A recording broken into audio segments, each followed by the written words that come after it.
దేవుడి పరిశుద్ధ నామానికి మహిమ కలుగాక.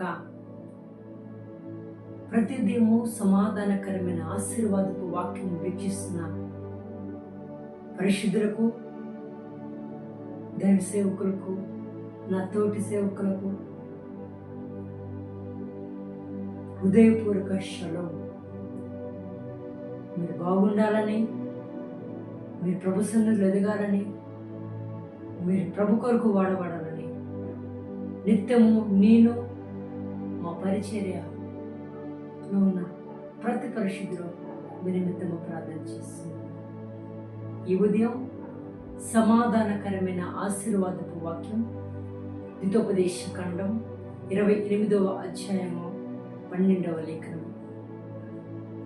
యెహోవా నీ దేశం మీద వర్షము దాని కాలమందు కురిపించుటకును, నీవు చేయు కార్యమంతటిని ఆస్వాదించుటకును ఆకాశమును తన మంచి ధరనిధి తెరుచును. నీవు అనేక జనములకు అప్పిచ్చేదగని అప్పు చేయవు.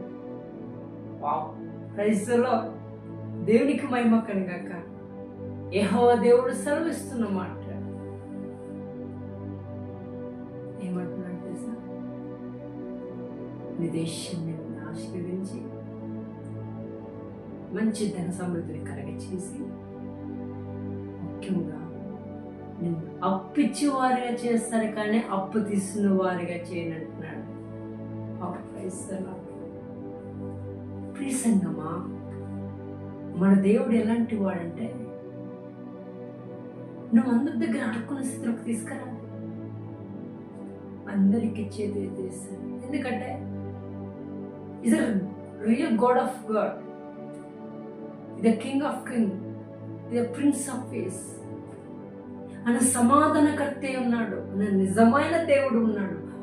ఒక్క మాట పలుకుతే ఆ మాట నెరవేర్చేదాకా ఊరుకునే దేవుడు కాదు బిడ్డ. మూర్ఖులు అర్థం చేసుకోవట్లేదు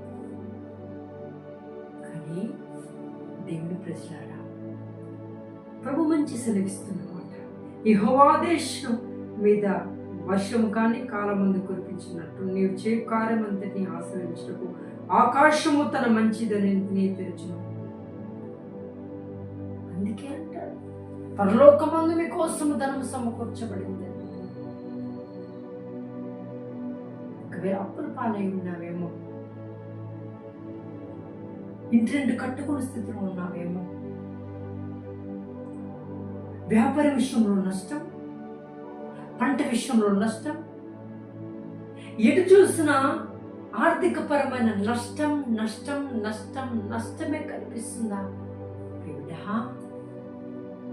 ఇగో ఈ సమాధానకరమైన ఆశీర్వాదపు వాక్యం నీ కోసమే ఇక ప్రభు నిన్ను ఇచ్చేవారుగా చేయబోతున్నాడు. ఈ ఉదయంలో ఇవ్వగానే నీ యొక్క సెల్ ఫోన్ పట్టుకొని ఈ నోటిఫికేషన్ రాగానే ఈ వాక్యం వింటున్న ప్రియ బిడ్డా, ప్రభునితో మాట్లాడుతున్నాను. అప్పు చేయవానిగా కాదు, అప్పిచ్చేవానిగా చేస్తానని. ఈ వాక్యం నీ కొరకే, ఈ దివ్యమైన సమాధానకరమైన వాక్యం నీ కొరకే. పేదవాడికి కావచ్చు, పేదవారానికి కావచ్చు, ఒక పూట తింటే ఒక పూట తిన్న స్థితిలో ఉన్నావేమో. You don't worry, God is there. You don't worry, God will see. God will miracle in your life right now in the name of Jesus. ఆ ప్రేమగల తండ్రి ఇప్పుడే నీ పట్ల కార్యం చేయడానికి సిద్ధం ఉన్నాడు. ఓకే, మరి నువ్వేం చేయాలి అంటే, you can only depend upon the God. నువ్వు కేవలం దేవుడిపై ఆధారపడి జీవించాలి. నష్టం కలిగినా, అవమానం కలిగినా, అసలు సమృద్ధి అసలు నీ దగ్గర ఏమీ లేకపోయినా, I believe in the name of Jesus, నేను యేసు మాత్రమే విశ్వసిస్తాను. అది ఎప్పుడైతే నువ్వు కలిగి ఉంటావో పరిశుద్ధ సంగమా 100% నీ వాక్యం నీ పట్ల నెరవేర్చబడుతుంది. ఒకసారి నువ్వు చూడు, ఏదో సేవకుడు చెప్పాడుగా చూద్దాం అన్నట్టు అనుమానంకరంగా చూడొద్దు. దృఢ నమ్మకంతో, దృఢ విశ్వాసముతో, దృఢ సంకల్పముతో ఎప్పుడైతే చూస్తావో ఈ వాక్యం నీ పట్ల నెరవేర్చబడింది. ఈ ఉదయం నీతోనే మాట్లాడుతున్నాడు. సార్వత్రిక పరిశుద్ధ సంగమా, ఒకవేళ ఈ వాక్యము నీ పెట్ట వాగ్దానం గురించి మర్చిపోయావా? ప్రభు మరలా గుర్తు చేస్తున్నాడు. ఒక తీర్మానం రా, ఖచ్చితంగా ఆ దేవాతి దేవుడు నీ పట్ల కరమైన కారణం నిన్ను దీవించి ఆశీర్వించబోతున్నాడు. రండి, వాక్యంతో వచ్చిన ప్రార్థన.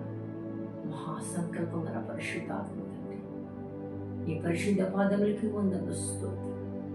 నీ ప్రియులు, నీ బిడ్డలు, నీ పరిశుద్ధ జన సమూహము ఎవరైతే దేహం కాలం లేవగానే ప్రభా అత్యంత దుఃఖముతో వేదనతో మా తండ్రి నిన్ను బతిమాలుకొని దేవాలతో మాట్లాడనే నైట్ అంతా గోజాన బిడ్డలతో లేవగానే నువ్వు మాట్లాడినందుకు స్తోత్రం.